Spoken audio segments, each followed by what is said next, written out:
All right, ready? 5, 4, 3, 2. What's going on, guys? My name is Brendan Graves. I'm Zach Farkas. And welcome back to Z Sports. It is very cold in the studio right now. We're so sorry. We're like shaking. Yeah. Yeah, we are shaking right now. It was so cold in here. But you guys, if you guys watched our podcast or not, then we're just two teenagers who want to have our voices heard in the sports world. Yeah. Break it up in 3 segments, starting with high school. We're mainly going to be talking about our high school, unless another high school does something amazing. Yeah. College, which we're mainly talking about the main college teams like Florida, FSU, UCF, or in Miami. If something else happens in another college team, like we said, we're definitely gonna do that. Then professional, we have like a whole bunch of stuff to talk about today. Last time we really only talked about football. Today we think we got like golf, basketball, and football. So yeah. That's pretty much our segment today, and we just divide up 3 segments. So first we're going to start out in high school, our high school mainly. Last episode we talked about our girls volleyball team and how they were doing great this season and how they did last season as well. We promised you guys that we would come back and talk about them again, and I believe Zach has all the stuff that they did on their tournament. Yes, sir, I do. So they went out to Arizona and played in the Nike Tournament of Champions because they're like one of the best teams in the state of Florida. So they get invited out to that. They went last year, too. I don't know if they went the year before that. I know they were there last year and they're there this year. They went 5-2 the whole tournament. So overall, they played really well. They lost to Mesa 2-1. Mesa is out of Mesa, Arizona. And then they also lost to Mater D. They lost to Toe Mater. Toe Mater 2-0. But overall, then they beat everyone either 2-0 or 2-1. And they just, I don't know, they continue to play well, and this is why they continue to get invited out to these tournaments. Yeah, like we said, our girls volleyball team is really, really good. Very well-known volleyball team in the state of Florida. Yeah, that's pretty much it. They went out to this tournament. I believe that they probably placed somewhere in that. I'm not sure. We didn't know where. Out there and cover it. Yeah, they didn't really. Invite us out there. Yeah. They didn't really post that on there. They just posted all their scores, but that's all their scores. If you want to do the math and figure out where they were placed, you can. We couldn't find anything, but go right ahead. But yeah, and then we're just gonna be right on to college because honestly, this week in college football was huge. Very close scores besides the UCF game, which we're going to talk about right now. UCF won FAU, which is another Florida team, just down in like south. But FSU final score was 56-36, whole 20 points. What a team! Should have been more. Yeah, honestly, but I think they played well. I mean, Milton coming off from 2 weeks ago, where he did not play very well. Yeah, and then making 3 touchdowns. All of them were running, and one of them I'm pretty sure he actually got hit pretty hard on. I'm surprised he even got up, but yeah. But I mean, and then also, huge shout out to number 28. Sean Becker. He made a huge pick 6. Amazing way to end the game. Awesome. Throw that right on up there. There we go. And then, FAU had great runs by number 5, Devin Singletary. Singletary. Again, another great running back, by the way. He does a whole lot for FAU. Probably one of the best in the nation right now. Oh, yeah, totally.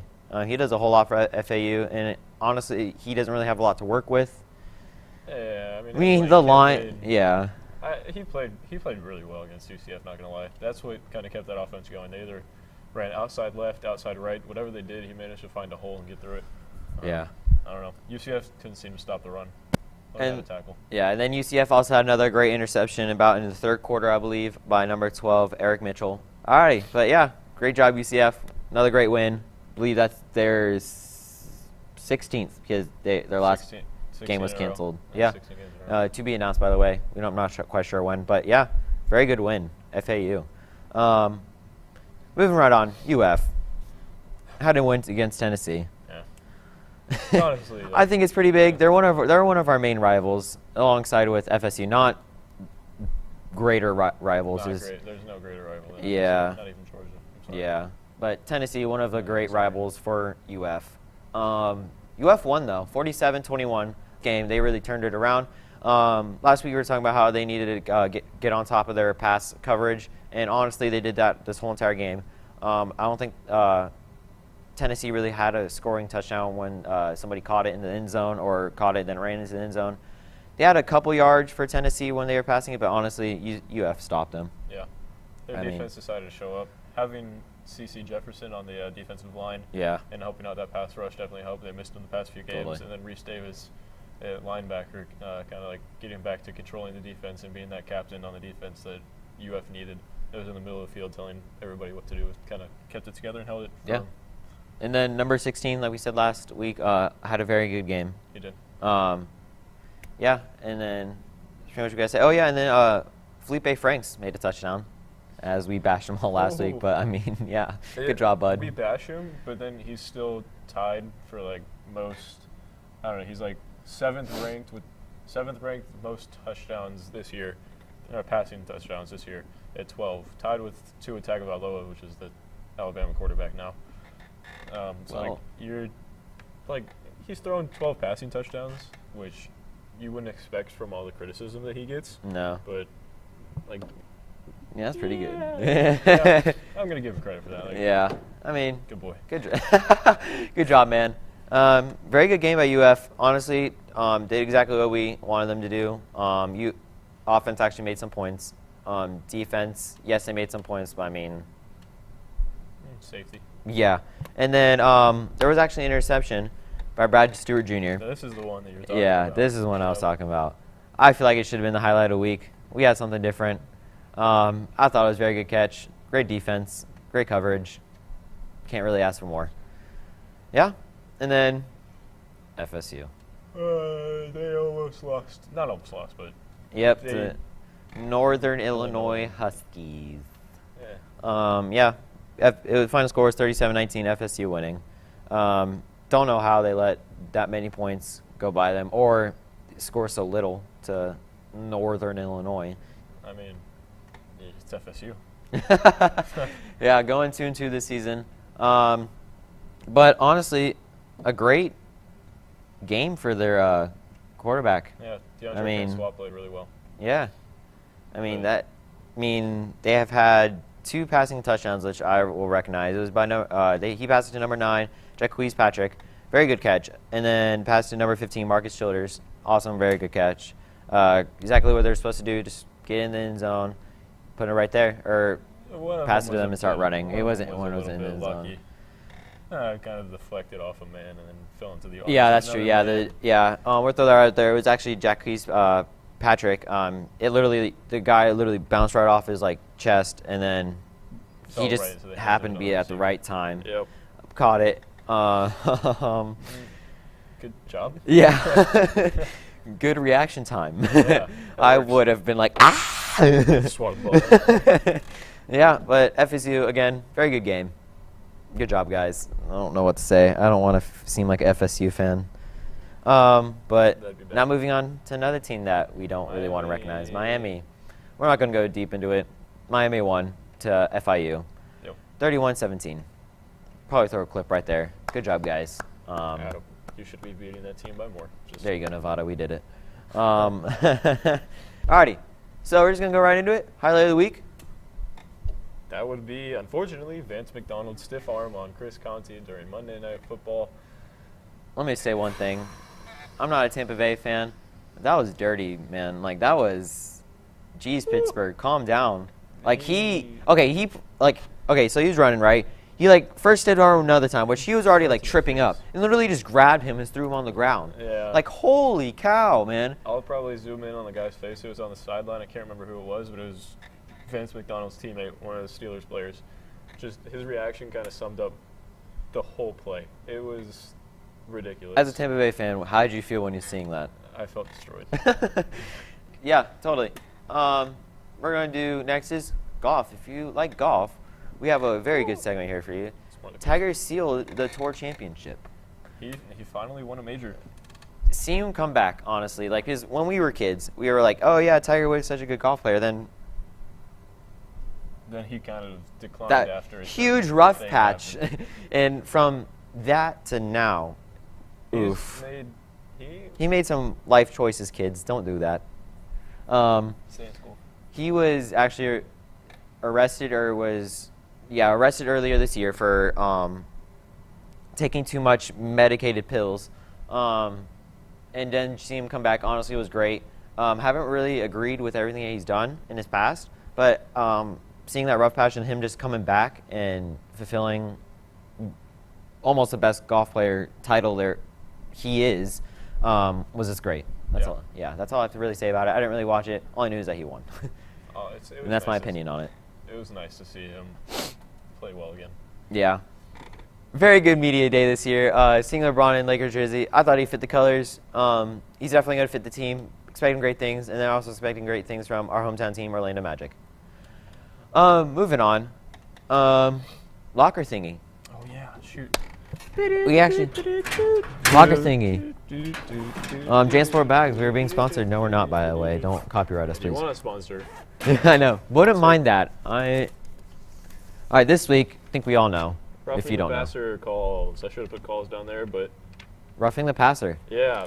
Really all started to come around when... Clay Matthews. Yeah, sorry. I was trying to think what game it was. I was getting it all mixed up. I was thinking of Tampa Bay game by accident. There's been so many calls at this point. I think I heard a stat. Last year, there was 13 roughing the passer calls by this point in the season through week... What was it, week 3 or week 4? Week 3. And then, there's 13, and this year there's been 24. It's almost double. Like, you can't even sack the quarterback anymore. Like, that's not an option. I'm very mad about this, actually. It's annoying. Yeah. It's annoying, confusing. If you're going to actually, like, enforce this law, like, very flag on every single play that the quarterback is sacked, then what... I mean, it just gives no... It's not football. Yeah, it just gives one side of the ball no time to actually... You can't even, See, like, I'm so speechless over this. Like, I can't even speak right now. No, you literally can't do anything over it, and that's why I think this... Throw that one away. We're going to be doing that from now on. If we think it's garbage, we're just going to throw it away. Yeah. Very... I just came up with that on the I spot. mean, if you don't know, again, the Tampa Bay game. I even saw Roethlisberger. He was even, like, heated over this. He went to the press conference and tweeted some stuff after. It was like, I'm not going to, don't quote me, I just saw this the other day. I'm not going to, like, officiate the officials, but he thought that some of those calls were crazy. Yeah, there's... And coming from a quarterback, man, like, who is the other end of the call, I mean... there was one call, I honestly don't remember if it was the Steeler-Bucks game on Monday night. There was one where I think it was the defensive lineman, literally got pushed down, rolled over, and accidentally rolled into barely touched the quarterback's legs. Quarterback fell, and he got called for roughing the passer. I don't know, man. Like, it's a rule we need to have because we need to protect our athletes, but especially the quarterbacks. When you just sack them and then get up and he gets up and then a flag is thrown. What? Okay. All right, moving on because I feel like I may say some stuff that could get me fired or expelled. We're creators, owners, producers, editors, and so you're gonna fire yourself. Yeah. Okay, deal. 1 minute show. Another thing I don't really want to talk about: Jags losing to the Titans. 9-6. I had high hopes, man. I had very high hopes. I thought the first game of the season was really boring. Yeah. 9-6. Really? All field goals. Y'all could have done better. That's all I'm saying. Yeah, I know. Come on. How do you go? We were almost worshiping you last week. We were saying you guys will come out on top. Well, not on top, but we say you guys will come out. Definitely come out on top. When you beat the Patriots week 2, but they've with a already dominant performance. Where Blake Bortles had 4 or 5 touchdowns. Yeah. And then you go and do this. You're right. Yeah. You guys are gonna be the Kings. Get definitely. Your stuff together. What happened? We just want to know. We don't know what happened. It was just a very defensive game. Very defensive, very atrocious. Non-offensive besides. Good job, kickers. I mean, you guys got some points in there. Whatever your fantasy. I mean, Titans kicker, I don't even know your name right now. I'll know it when I look it up. Your fantasy points were probably pretty good. Yeah. 3 field goals, solid 9 points, I think, around something. I don't know. I don't pay attention to kickers in fantasy. As long as they give me above 0.1 points, I'm fine. I'm gonna cry. These last 2 segments are just. Okay. Moving on from the horrific game that was a 9-6 victory for the Titans. It's another horrific game. And okay, We already somewhat covered this. Fitzmagic lost, guys. It's yeah. My goodness, we are like so mad right now. Yeah, they lost at home to the Steelers. The score was 30-27. Yeah, it was 30-10 at halftime, so it made me feel a little bit better. Yeah. That they made a I mean, defense in the second half obviously did good, saying that I think Steelers didn't score a point. Ben But Roethlisberger threw for like 62 yards with until he may have thrown for a few more, but holding them to like under 100 yards in the second half. Yep. I like it. Yeah. It's actually going to conclude our segment today. I know this one's going to be a little bit shorter. Going to put some editing in there. Sorry. Yay. Yeah, another segment of Z Sports. Next week, we will bring you some other stuff that will happen. There's got to be stuff that happens. Yeah, totally. I mean, just from this week, I don't think I've ever really been so heated for our last 3 segments in a very long time over sports. Just let it happen. Yeah. It's going to let that clean slate go. It's been a fun show. Yeah, it's been a fun show, guys. Again, we have another segment called Listening to Listeners. We didn't really have it this week since we posted our video on Monday. Sorry about that. Editing issues from, like we said, cameras. Oh, yeah, and also, sorry, we said that there was going to be a video. Our cameras never really got the footage from the last episode, so we only had the podcast. This is actually going to be our first show video. Yep. Then we're also going to have a podcast as well. Both going to be posted on our channel, Z Sports. Like and subscribe. Then leave actually a comment of what you want us to talk about next segment. Be literally anything. Like we said, cricket. We'll do our homework. To try and figure out what we'll do our homework on it. We're not requiring cricket. Please just pick anything else. It could literally be from that many years ago to what you think the future will be like, or now. Please let it be about sports, not anything bizarre. Sports related. Yes, please. All right, that'll conclude our segment. My name is Brendan Graves. I'm Steve Marcus. Okay, really?